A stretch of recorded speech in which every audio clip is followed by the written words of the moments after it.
കുറച്ച് psychology aspect ഉണ്ട്,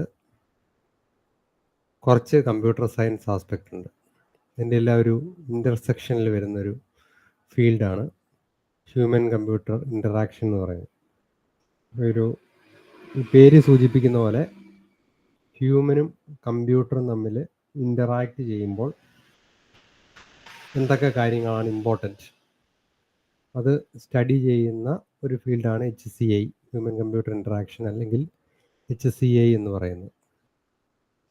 അപ്പം ഇതിൻ്റെ അകത്ത് തന്നെ നമുക്ക് കമ്പ്യൂട്ടർ സയൻസ് സ്പെസിഫിക് ആയിട്ട് നമ്മൾ ഓൾറെഡി കുറച്ച് കാര്യങ്ങൾ കേട്ടിട്ടുണ്ടാവും. User interface, UI design, user experience, ഇതൊക്കെ ഇതിൻ്റെ ആപ്ലിക്കേഷൻ ലെവലിൽ വരുന്ന കുറച്ച് കൺസെപ്റ്റാണ്. പക്ഷേ നമ്മുടെ ഈ സബ്ജക്റ്റിൽ അതിൻ്റെ തിയറട്ടിക്കൽ ബേസിസ് ആയ കുറച്ച് കാര്യങ്ങളാണ്.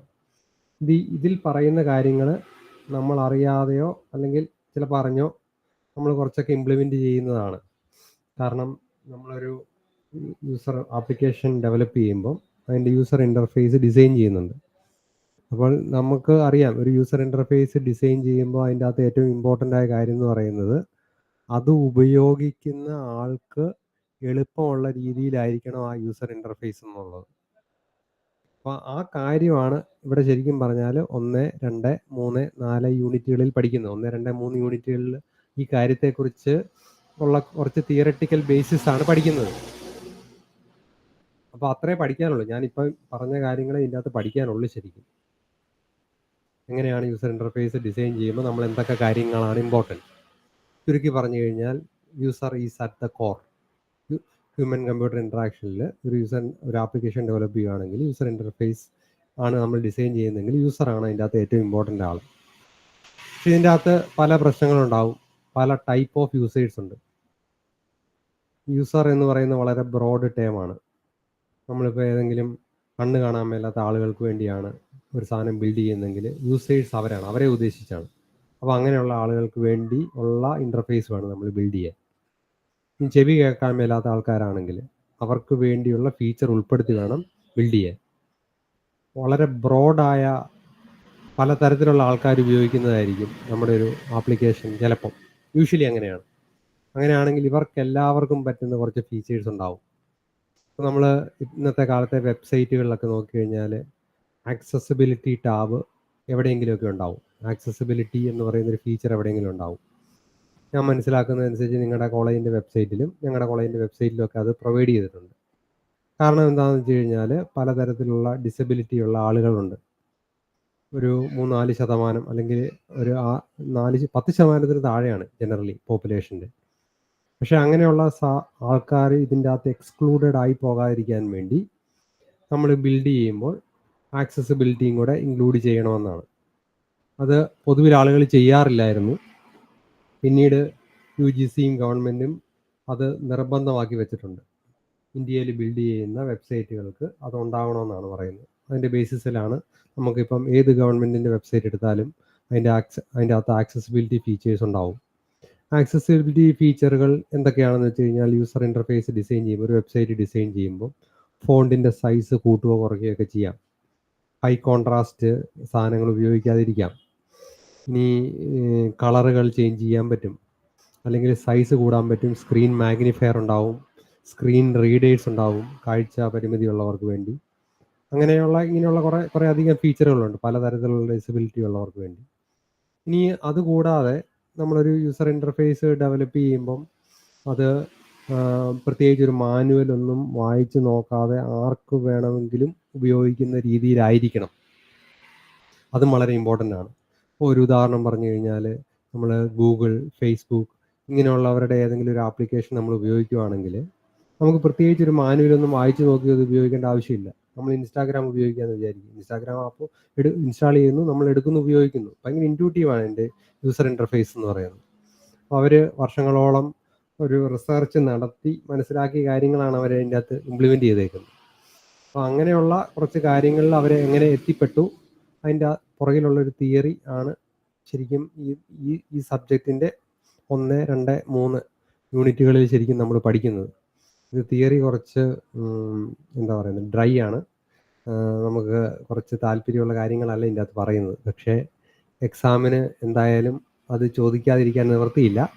ഇനിയിപ്പോൾ ഇതൊരു ഫുൾ ലെങ്ത് കോഴ്സായിട്ട് കോളേജുകളിലൊക്കെ ഓടിക്കുവാണെങ്കിൽ നമുക്ക് കുറച്ച് ഇതിൻ്റെ യൂസർ ഇൻ്റർഫേസ് ഡിസൈനിങ് ഫിഗ്മ പോലെയുള്ള ചില ടൂളുകളുണ്ട് പ്രോട്ടോടൈപ്സ് ഒക്കെ ഡെവലപ്പ് ചെയ്യാൻ. നിങ്ങൾ പലരും അത് ഉപയോഗിച്ചിട്ടുണ്ടാവും.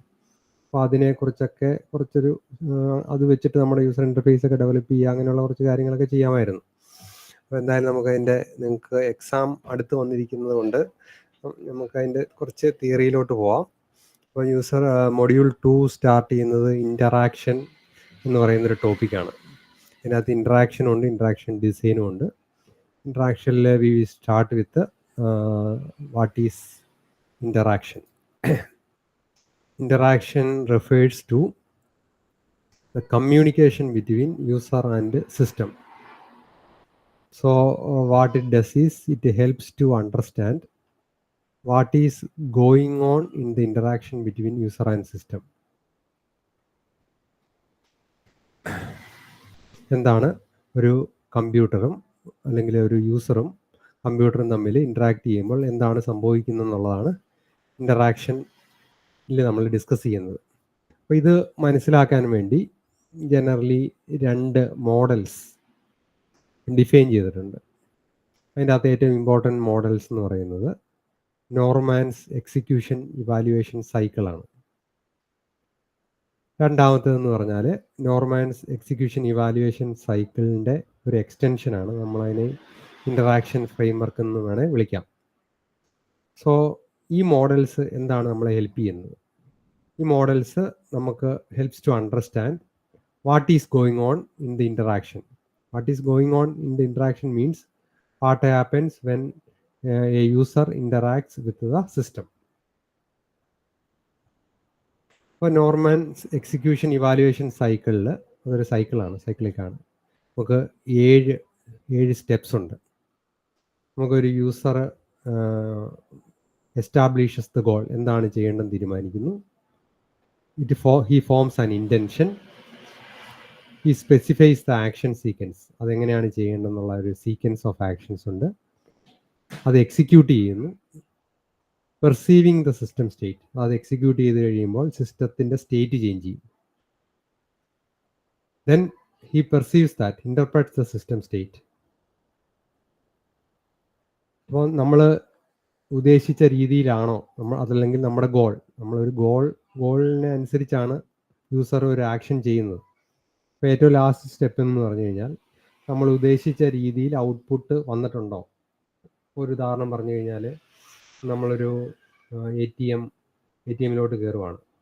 അവിടെ മാനുവലൊന്നും നമ്മൾ വായിച്ചു നോക്കുന്നില്ല, അവിടെ കുറച്ച് ബട്ടൺസ് ചിലപ്പോൾ അല്ലെങ്കിൽ ടച്ച് സ്ക്രീൻ ആയിരിക്കും. അപ്പം നമ്മുടെ ഗോൾ എന്ന് പറയുന്നത് പലപ്പോഴും പല സമയത്തും പലതാണ്. ചിലപ്പോൾ നമുക്ക് ബാലൻസ് ചെക്ക് ചെയ്യുക, അല്ലെങ്കിൽ ചില സമയത്ത് നമുക്ക് പൈസ എടുക്കുക, അല്ലെങ്കിൽ പൈസ ഇടുക, അങ്ങനെയുള്ളതായിരിക്കും. അപ്പം ആ ഗോളിനനുസരിച്ചുള്ള ആക്ഷൻസ് നമ്മൾ ചെയ്യുകയും ഏറ്റവും അവസാനം നമ്മുടെ ഗോൾ എത്തിയിട്ടുണ്ടോ, അപ്പോൾ പൈസ ഇടുക എന്നുള്ളതാണ് നമ്മുടെ ഗോളെങ്കിൽ അത് ഇടാൻ പറ്റിയിട്ടുണ്ടോ എന്നുള്ള അവസ്ഥയിലെത്തുകയും ചെയ്യുക എന്നുള്ളതാണ് ചെക്ക് ചെയ്യുന്നത്.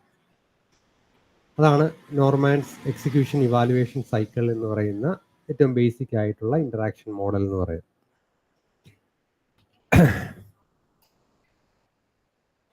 ഇനി അതിൻ്റെ ഒരു എക്സ്റ്റൻഷനാണ് ഇൻ്ററാക്ഷൻ ഫ്രെയിംവർക്ക്. ഇത് കുറച്ചുകൂടെ സിംപ്ലിഫൈഡ് മോഡലാണ്. ആ മോഡല് ജനറൽ ഇൻ്ററാക്ഷൻ ഫ്രെയിംവർക്ക് എന്താണെന്നുള്ളതാണ് ഒരു ഫിഗറായിട്ട് വരച്ചിട്ടുണ്ട്. അതിൻ്റെ താഴെ എൻ്റെ ഒരു ട്രാൻസ്ലേഷൻ ബിറ്റ്വീൻ പല കമ്പോണൻറ്റ്സ്. ഇതിൻ്റെ അകത്ത് ശരിക്കും 4 കമ്പോണൻ്റാണ് ഉള്ളത്. അപ്പം ഈ നോർമാൻസ് എക്സിക്യൂഷൻ സൈക്കിളിൽ നമ്മൾ ഗോളിൽ സ്റ്റാർട്ട് ചെയ്യുന്നു, നമ്മളൊരു ഇൻറ്റൻഷൻ സ്പെസിഫൈ ചെയ്യുന്നു, ഒരു ആക്ഷൻ ചെയ്യുന്നു, അവസാനം നമുക്ക് ഒരു ഔട്ട്പുട്ട് കിട്ടുന്നു. അപ്പം നമ്മളിത് ജനറലി ഒരു സോഫ്റ്റ്വെയർ പോയിന്റ് ഓഫ് വ്യൂവിൽ നോക്കുവാണെങ്കിൽ യൂസറുണ്ട്, സിസ്റ്റം ഉണ്ട്. യൂസറിനാണ് ഗോൾ ഉള്ളത്. അത് ഒരു ഇൻപുട്ടായി മാറും, യൂസറിൻ്റെ ഗോൾസ്. എന്നിട്ട് അത് സിസ്റ്റത്തിൽ നമ്മൾ അപ്ലൈ ചെയ്യും. സിസ്റ്റം ഒരു ഔട്ട്പുട്ടായിട്ട് അത് പ്രസൻറ്റ് ചെയ്യും. അതൊരു സൈക്ലിക്കായിട്ട് അതൊരു യൂസർ അത് ഒബ്സർവ് ചെയ്യുന്നു. അപ്പോൾ നിങ്ങൾ ആ ഫിഗർ നോക്കുവാണെങ്കിൽ അത് സൈക്ലിക്കാണ്. നിങ്ങൾ റൈറ്റ് സൈഡിലുള്ള യൂസറിൽ നോക്കിക്കഴിഞ്ഞാൽ യൂസർ ഇത് ഇൻപുട്ടായിട്ട് സിസ്റ്റത്തിൽ പ്രൊവൈഡ് ചെയ്തിട്ട് സിസ്റ്റം അത് ഔട്ട്പുട്ടായിട്ട് പ്രൊവൈഡ് ചെയ്തിട്ട് യൂസർ അത് ഒബ്സർവ് ചെയ്യുന്നു. ഇതിൽ ഏതെങ്കിലും ചേഞ്ച് വരണമെങ്കിൽ യൂസർ അത് അടുത്ത സൈക്കിളിലേക്കായിട്ട് പ്രൊവൈഡ് ചെയ്തുകൊണ്ടിരിക്കും.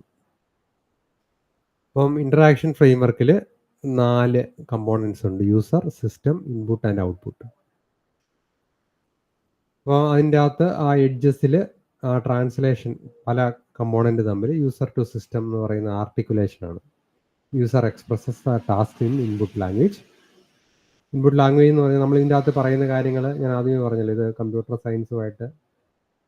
സയൻസിൻ്റെ അകത്തിരിക്കുന്ന ഒരു സാധനമല്ല, ഇതിൻ്റെ ഒരു ഫ്രിഞ്ചിലിരിക്കുന്നതാണ്. അപ്പം ഇതിനകത്ത് ഈ ലാംഗ്വേജ് എന്ന് പറയുന്നത് യൂസർ സിസ്റ്റവുമായിട്ട് ഇൻട്രാക്ട് ചെയ്യാനുള്ള ഒരു മെക്കാനിസം എന്ന രീതിയിൽ കണ്ടാൽ മതി. പ്രോഗ്രാമിംഗ് ലാംഗ്വേജ് എന്ന് ചിന്തിക്കരുത്. ഇനി ഫ്രെയിംവർക്ക്സ് ആൻഡ് HCI. അപ്പം HCI ഫ്രെയിംവർക്ക്സ് എന്ന് പറയുന്നത് ഇമ്പോർട്ടൻ്റ് ആയിട്ട് നമുക്ക് മനസ്സിലാക്കേണ്ടത് ergonomics, dialogue design and interface styles. അപ്പോൾ എന്താണ് എർഗണോമിക്സ്? എർഗണോമിക്സ് അല്ലെങ്കിൽ ഹ്യൂമൻ ഫാക്ടേഴ്സ് എന്ന് പറയുന്നത് study of the physical characteristics of the interaction. Physical characteristics എന്ന് പറയുന്നത് കൺട്രോൾസ് എങ്ങനെയാണ് ഡിസൈൻ ചെയ്ത്, ഇത് നമ്മൾ ഇൻട്രാക്ട് ചെയ്യുന്ന ഫിസിക്കൽ എൻവയോൺമെൻറ്റ് ഏതാണ്, layout and physical qualities of the screen. അത് ഞാൻ നിങ്ങളോട് പറഞ്ഞു. ഇത് നമ്മളിത് ഡിസ്കസ് ചെയ്യുന്നത് പ്യുവർലി സോഫ്റ്റ്വെയർ പോയിന്റ് ഓഫ് വ്യൂവിലല്ല. അത് ചിലപ്പോൾ സോഫ്റ്റ്വെയർ ആകാം, അല്ലെങ്കിൽ ചിലപ്പം ഹാർഡ്വെയർ ആകാം. അങ്ങനെയുള്ള എന്ത് ജനറലി ഉള്ള കാര്യമാണ് പറയുന്നത്. അപ്പോൾ ഇതിൻ്റെ അകത്ത് എർഗണോമിക്സിൽ the primary focus is on user performance ആണ്. എർഗണോമിക്സിൽ നമുക്ക് പല പല പല കാറ്റഗറീസ് ആയിട്ട് ഇതിനെ ഗ്രൂപ്പ് ചെയ്യാൻ പറ്റും. Arrangements of controls and displays. First one is arrangements of controls and displays. ഇത് സോഫ്റ്റ്വെയറിലും ഭയങ്കര ഇമ്പോർട്ടൻ്റ് ആണ്. One is logical grouping.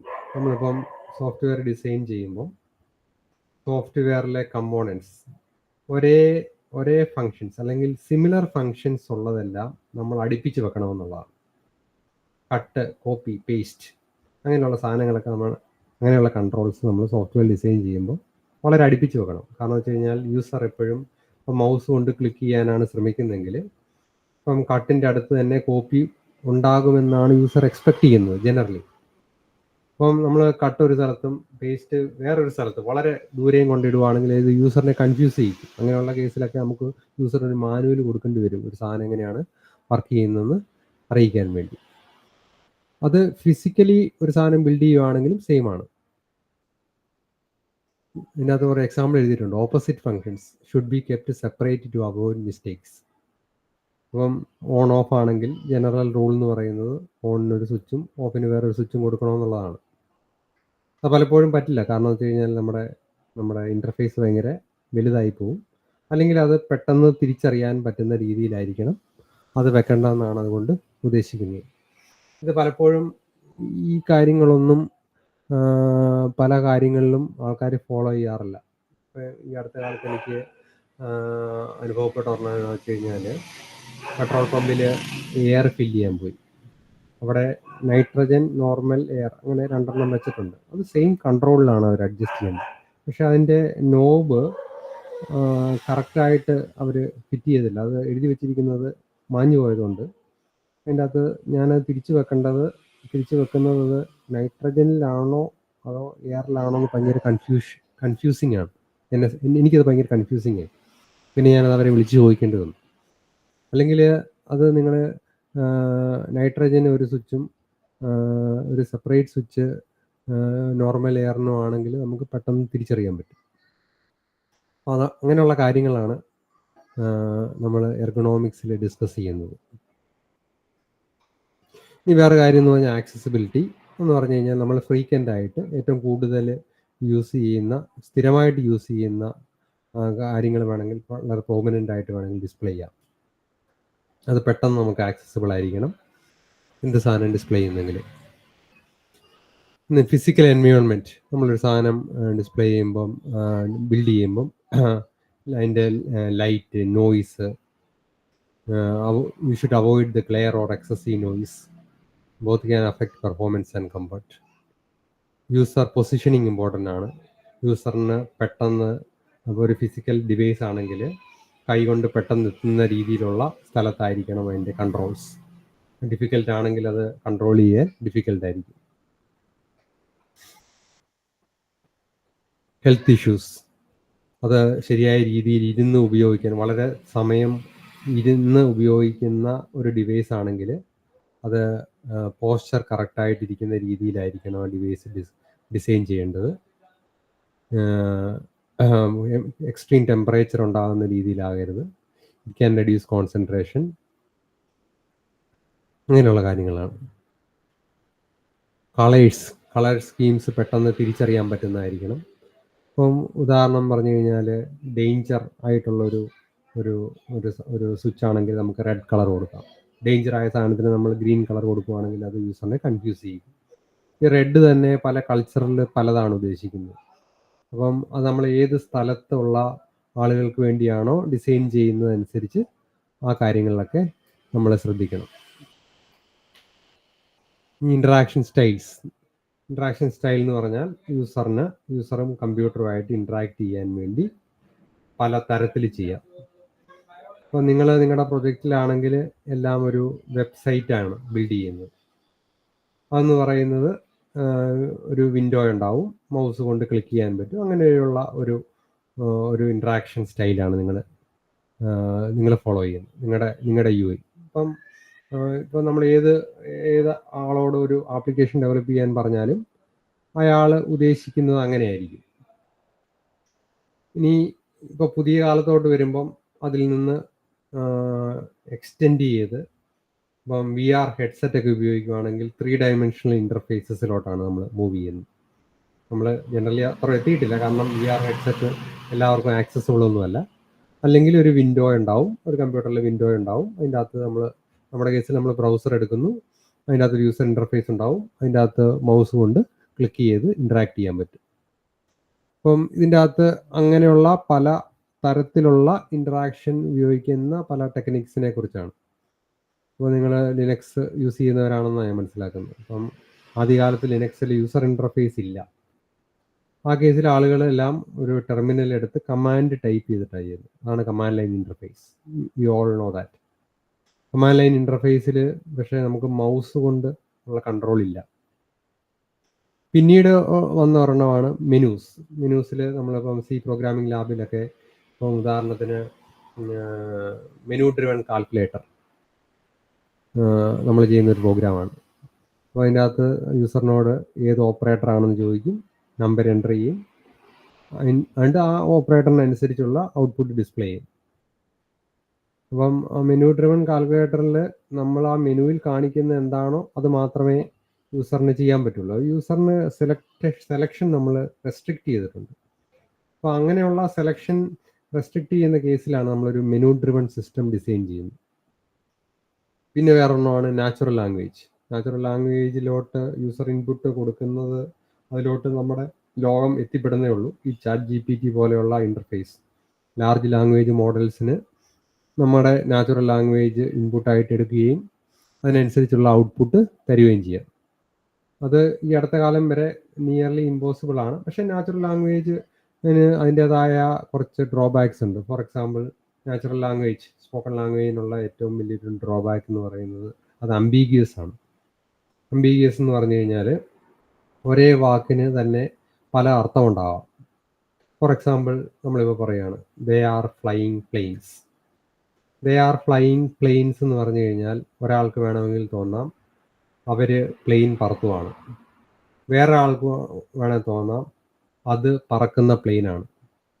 അപ്പം സിസ്റ്റം അതെങ്ങനെയാണ് മനസ്സിലാക്കുക എന്നുള്ളത് ഡിപ്പെൻഡിങ് ഓൺ ദ കോണ്ടെക്സ്റ്റ് ആണ്. പക്ഷേ രണ്ടും പ്ലെയിനെ കുറിച്ച് തന്നെ നമ്മൾ പറയുന്നത്. പക്ഷേ കോണ്ടെക്സ്റ്റിൽ നിന്ന് തന്നെ സിസ്റ്റത്തിന് ഇത് മനസ്സിലാക്കാൻ ചെറിയ ഡിഫിക്കൽറ്റി ഉണ്ട്.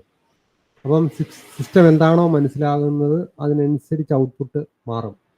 അപ്പം ഞാൻ ഇന്നത്തെ പുതിയ കാലത്തെ ഒരു എക്സാമ്പിൾ പറയുകയാണെങ്കിൽ, നിങ്ങളോട് LLM ChatGPT വെച്ചിട്ട് ഒരു സാധനം ജനറേറ്റ് ചെയ്യാൻ പറയുവാണ്. ഞാൻ ജനറലി പറഞ്ഞു കഴിഞ്ഞാലും പലരും പല രീതിയിലായിരിക്കും അത് പ്രോംപ്റ്റായിട്ട് നിങ്ങൾ ഇൻപുട്ടിൽ കൊടുക്കുന്നത്. അപ്പോൾ ഓരോരുത്തരും ഓരോ രീതിയിൽ പ്രോംപ്റ്റ് കൊടുക്കുന്നതനുസരിച്ച് നിങ്ങളുടെ ഔട്ട്പുട്ടും ഡിഫറെൻ്റ് ആണ്. നിങ്ങളുടെ LLM അതിനനുസരിച്ചാണ് ഔട്ട്പുട്ട് പ്രൊവൈഡ് ചെയ്യുന്നത്. അപ്പം ഇതൊക്കെയാണ് നാച്ചുറൽ ലാംഗ്വേജിൻ്റെ ഡിഫിക്കൽറ്റി എന്ന് പറയുന്നത്. പക്ഷേ നാച്ചുറൽ ലാംഗ്വേജിന് കുറച്ച് അഡ്വാൻറ്റേജ് ഉണ്ട്. നമുക്ക് എന്താണോ തിങ്ക് ചെയ്യുന്നത് അത് ഇൻപുട്ടായിട്ട് കൊടുക്കുകയും അതേപടി നമുക്ക് ഔട്ട്പുട്ടായിട്ട് കിട്ടുകയും ചെയ്യും.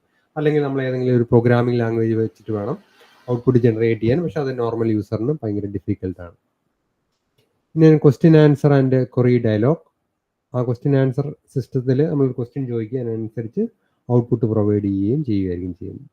Form filling and spreadsheet. ഒരു ഫോം കൊടുത്തിട്ടുണ്ടാവും, അതിൻ്റെ അകത്തോട്ട് നമ്മൾ വാല്യൂ എൻ്റർ ചെയ്യുന്നു, അല്ലെങ്കിൽ നമുക്ക് പല കോളംസ് ഉണ്ട് അതിലോട്ട് എൻ്റർ ചെയ്യുന്നു. വിംബ് ഇൻ്റർഫേസ്, നേരത്തെ പറഞ്ഞ വിൻഡോ അങ്ങനെയുള്ള ഉൾപ്പെടെയുള്ളത്. Point and click. Point and ക്ലിക്കിനെ നമുക്ക് വളരെ സിമ്പിളായിട്ട് തിങ്ക് ചെയ്യുകയാണെങ്കിൽ നിങ്ങളൊരു ATM പോകുന്നു, ടച്ച് സ്ക്രീൻ ഉള്ളതാണ്. അപ്പോൾ അവിടെ നമ്മളൊരു സാധനം ക്ലിക്ക് ചെയ്യുന്നു, നമുക്ക് ഔട്ട്പുട്ട് കിട്ടുന്നു. പിന്നെ 3 ഡയമെൻഷണൽ ഇൻ്റർഫേസസ്, നമ്മൾ ഈ പറയുന്ന വെർച്വൽ റിയാലിറ്റി പോലെയുള്ള ഫീച്ചേഴ്സ് ഉള്ളത്. അപ്പം ഞാൻ ഈ പറഞ്ഞ കുറച്ച് കാര്യങ്ങളാണ് ഇവിടെ പറഞ്ഞേക്കുന്നത്. കമാൻഡ് ലൈൻ ഇൻ്റർഫേസ് അതെങ്ങനെയാണ് വർക്ക് ചെയ്യുന്നത്. യൂസേജ് ടൈപ്പ് കമാൻഡ്സ് ഫ്ലെക്സിബിൾ ആണ്, പവർഫുൾ ആണ്. Weakness is requires memorisation. നമ്മൾ ഈ ടൈപ്പ് ചെയ്യുന്ന കമാൻഡ് ലൈൻ ഇൻ്റർഫേസിൽ നമ്മൾ ടൈപ്പ് ചെയ്യുന്ന കമാൻഡ്സ് നമ്മൾ റിമെമ്പർ ചെയ്യണം. മെനൂസിൽ it is menu driven interface, set of options available to the user. Limitation എന്ന് പറയുന്നത് limitation in representing functionality, limited functionality നമ്മൾ റെപ്രസെൻറ്റ് ചെയ്യാൻ പറ്റുള്ളൂ. നാച്ചുറൽ ലാംഗ്വേജിൽ ambiguity is an issue. Question answer and query dialogue. System asks structured questions, user response. Limited flexibility is a weakness. Form fills and spreadsheets. Screen resembles a paper form or a grid. User enters values into a columns. Weakness is mainly suited for structured data. Windows, icons, menus and pointers. This is what we do actually. Multiple windows on the screen. Icon represent files or functions. Menus list available actions. Strength എന്ന് പറയുന്നത് it is very common, നമ്മളെല്ലാവരും ഡെവലപ്പ് ചെയ്യുന്ന ഈ സാധനമാണ് വിംബ് interface. Windows, icons, menus and pointers. ഒരേ സമയം തന്നെ you can open multiple windows, so it support multitasking. Weakness is can become cluttered with many windows. Relies on mouse and keyboard skills. പക്ഷേ നമ്മൾ യൂസർ എല്ലാം അത് learned ആണ്. Point and click interface. Actions triggered mostly by single clicks. Usually simpler, so might like advanced capabilities. And the final one is 3 dimensional interfaces. Elements have a 3D appearance or reside in a 3D environment. Example എന്ന് പറഞ്ഞാൽ virtual reality ആണ്. It is very engaging. VR കുറിച്ച് പറയുകയാണെങ്കിൽ very engaging. നമ്മൾ virtual വേറെ റിയാലിറ്റിയിൽ നിൽക്കുന്ന പോലെയാണ്. Requires, പക്ഷേ അതിൻ്റെ വീക്ക്നെസ് എന്ന് പറയുന്നത് VR വേണമെങ്കിൽ we need a VR headset. So that is a weakness. അങ്ങനെയുള്ള ഇൻ്റർഫേസ് ഡെവലപ്പ് ചെയ്യാനുള്ള ഒരു വീക്ക്നെസ് ആണ്. So this is the first part for interaction. Next we move to interaction design.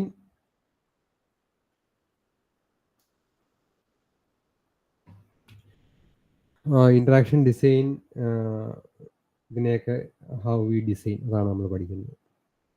So interaction design actually deals with achieving the goals within a constraints. Constraint means what materials or platforms must be used. ഇപ്പോൾ സോഫ്റ്റ്വെയറിലാണെങ്കിൽ നമ്മുടെ constrain എന്ന് പറയുന്നത് നമ്മുടെ ഹാർഡ്വെയറിനനുസരിച്ച് നമുക്ക് build ചെയ്യാൻ പറ്റുന്ന ഒരു UI ആണ്. ഹാർഡ്വെയറിലാണെങ്കിൽ നമുക്ക് പല കൺസ്ട്രെയിൻസ് ഉണ്ടാവും. Number of input possible. Input എടുക്കാൻ വേണ്ടി എന്തൊക്കെ കാര്യങ്ങൾ നമുക്ക് ഉപയോഗിക്കാൻ പറ്റും. കോസ്റ്റ്, നമുക്കൊരു ഭയങ്കര ബിഗ് സ്ക്രീനൊന്നും പോസിബിൾ ആയിരിക്കത്തില്ല, ചിലപ്പോൾ സ്ക്രീൻ ഉണ്ടാവത്തില്ല. Safety, standard is also a constraint. സ്റ്റാൻഡേർഡിനനുസരിച്ച് നമുക്ക് ബിൽഡ് ചെയ്യാൻ പറ്റുള്ളൂ. പലപ്പോഴും ഓരോന്നിനും അതിൻ്റേതായ സ്റ്റാൻഡേർഡ്സ് ഉണ്ടാവും. അപ്പം ഗോൾസിൽ എത്താൻ വേണ്ടി നമ്മളെ ഒരു പരിധിവരെ നമ്മളെ റെസ്ട്രിക്റ്റ് ചെയ്യുന്നതാണ് കൺസ്ട്രെയിൻസ്. അപ്പം ഇതിൽ ഡിസൈനിൽ ഒരു പ്രോബ്ലം എന്താണെന്ന് വെച്ച് കഴിഞ്ഞാൽ, നമ്മൾ കൂടുതൽ കൺസ്ട്രെയിൻറ്റിൽ ഫോക്കസ് ചെയ്യുവാണെങ്കിൽ ഗോൾസിൽ എത്താൻ ഡിഫിക്കൽട്ടി വരും, കോംപ്ലക്സിറ്റി ഇൻക്രീസ് ചെയ്യും. നമ്മൾ കൺസ്ട്രെയിൻസ് ലൂസ് ആക്കി പിടിക്കുകയാണെങ്കിൽ ഗോൾസ് പെട്ടെന്ന് വരും, but it may not be that efficient. So somehow what we need to do is we need to find a balance between these goals and constraints. So that is the design trade-off. Sometimes goals conflict with constraints. Designers need to decide which can be relaxed and which must be upheld.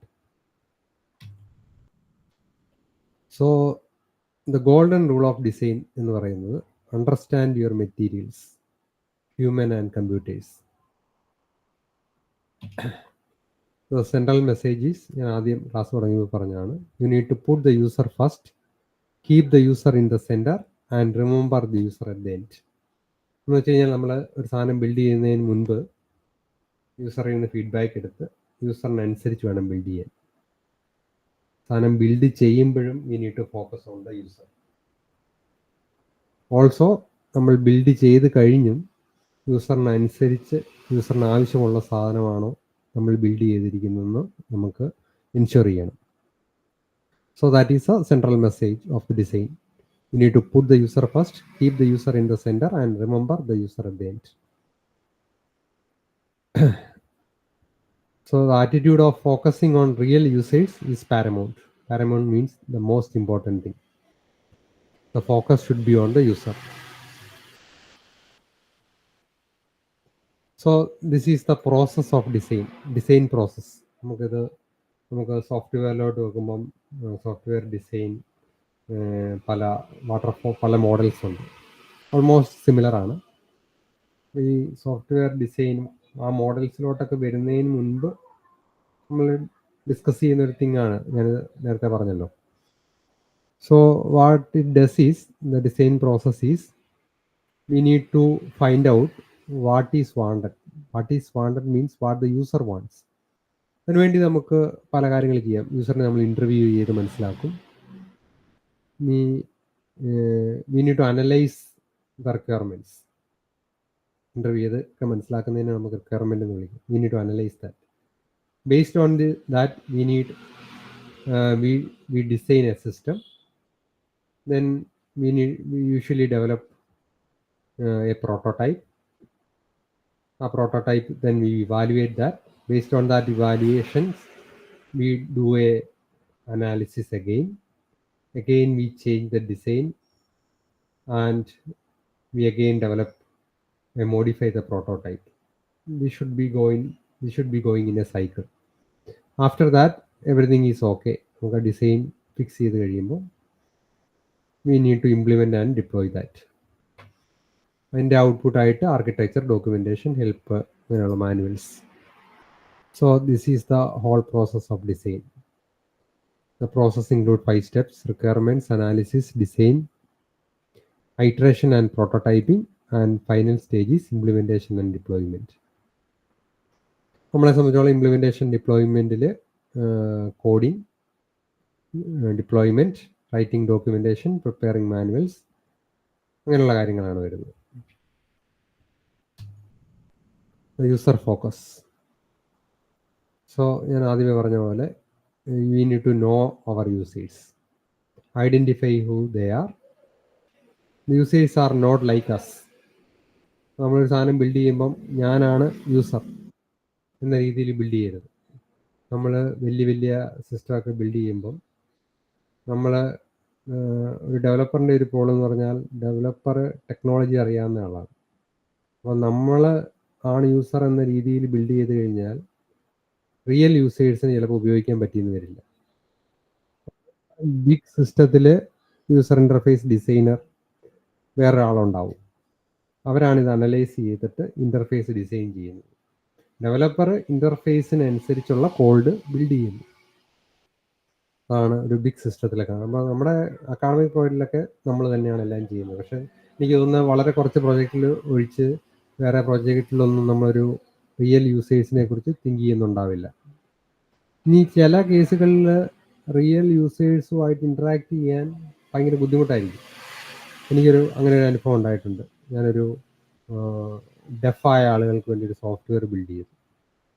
അപ്പോൾ അങ്ങനെയുള്ള ആളുകളെ ആയിട്ട് communicate ചെയ്യാൻ, അങ്ങനെയുള്ള ആളുകളുടെ നമ്മൾ real ലൈഫിൽ meet ചെയ്യുന്ന ആളുകളുടെ എണ്ണം കുറവാണ്. അതൊരു പ്രോബ്ലം. ഇനി അവരുമായിട്ട് കമ്മ്യൂണിക്കേറ്റ് ചെയ്യണമെങ്കിൽ നമുക്ക് അവരുടെ സംസാര ഭാഷ, സൈൻ ലാംഗ്വേജ്, അതറിയണം. അപ്പം അവരോട് സംസാരിച്ചാൽ മാത്രമേ അവർ എന്താണ് അവർക്ക് വേണ്ടിയുള്ള ഒരു സോഫ്റ്റ്വെയറിൽ നിന്ന് എക്സ്പെക്ട് ചെയ്യേണ്ടതെന്ന് മനസ്സിലാവുന്നു. So that is a difficult thing. അപ്പോൾ അങ്ങനെയുള്ള കാര്യങ്ങളൊക്കെ ഉള്ളതുകൊണ്ട് you should find a way out of that.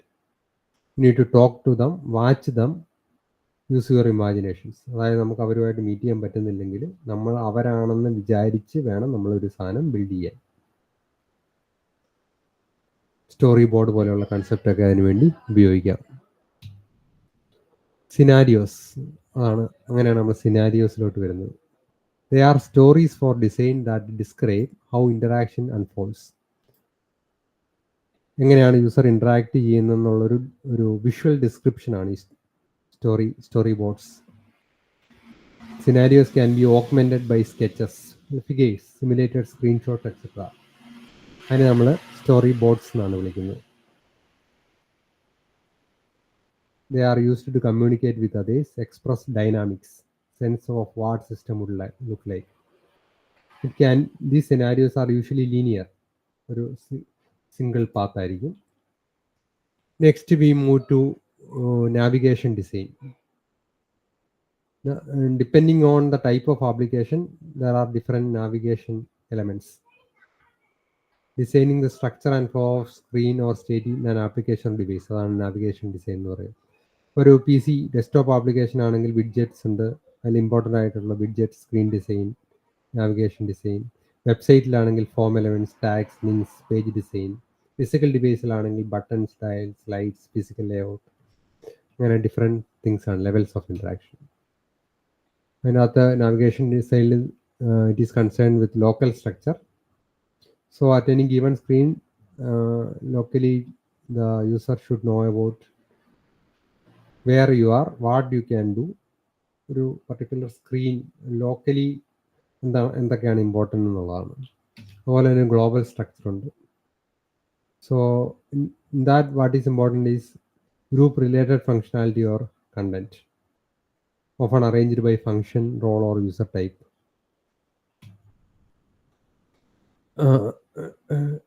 Global സ്ട്രക്ചറിൽ ഒരു ഇമ്പോർട്ടൻ്റ് ടോപ്പിക്കാണ് dialogue. It shows the overall conversation between user and the system. അതിനൊരു ഫിഗർ, ഒരു ഡയഗ്രമായിട്ട് റെപ്രസെൻറ്റ് ചെയ്യാൻ പറ്റും. യൂസർ ഓവറോൾ, അതാണ് നമ്മൾ ഗ്ലോബൽ സ്ട്രക്ചർ, എങ്ങനെയാണ് യൂസർ ഇൻട്രാക്ട് ചെയ്യുന്നത്. അപ്പോൾ അതിൻ്റെ ഒരു എക്സാമ്പിൾ ഇവിടെ എഴുതിയിട്ടുണ്ട്. യൂസർ മാനേജ്മെൻ്റ് ആണ്. അപ്പോൾ നിങ്ങളുടെ ഒരു വെബ്സൈറ്റിൽ, എല്ലാ വെബ്സൈറ്റിലും രജിസ്ട്രേഷൻ യൂസർ മാനേജ്മെൻറ്റ് അഡ്മിനിൽ കൊടുത്തിട്ടുണ്ടാവും. അതിൻ്റെ ഒരു സ്ട്രക്ചറാണ് ഇവിടെ പ്രൊവൈഡ് ചെയ്തത്. മെയിൻ സ്ക്രീനിൽ റിമൂവ് യൂസർ ആണെങ്കിൽ, കൺഫേം അടിക്കുകയാണെങ്കിൽ തിരിച്ച് മെയിൻ സ്ക്രീനിലോട്ട് വരുന്നു. മെയിൻ സ്ക്രീനിൽ നിന്ന് ആഡ് യൂസർ കൊടുക്കാം. യൂസറിനെ ആഡ് ചെയ്ത് കഴിയുമ്പോൾ again we come back to the main screen. So if you look at the figure, it gives a high level idea of what the user can do from the main screen. So this is all about design. ഇതാണ് നിങ്ങളുടെ unit 2 discuss ചെയ്യുന്നത്. ഏകദേശം 45 minutes ആയിട്ടുണ്ട്. എല്ലാവരും ഇവിടെ തന്നെ ഉണ്ടെന്ന് വിചാരിക്കുന്നു. നമുക്ക് നിർത്താം. Okay, thank you. ഇതിൻ്റെ ടെക്സ്റ്റിലെ അതേ കണ്ടൻസിൻ്റെ ഒരു അബ്രിഡ്ജ്ഡ് വേർഷനാണിത്. അപ്പോൾ ടെക്സ്റ്റിലെ ഈ കണ്ടൻസിൻ്റെ ഒരു PDF. ഇതിൻ്റെ ഇവർക്ക് ആ ടെക്സ്റ്റ് ബുക്ക് കൊടുത്തിട്ടുണ്ടോ? PDF കൊടുത്തിട്ടുണ്ട്.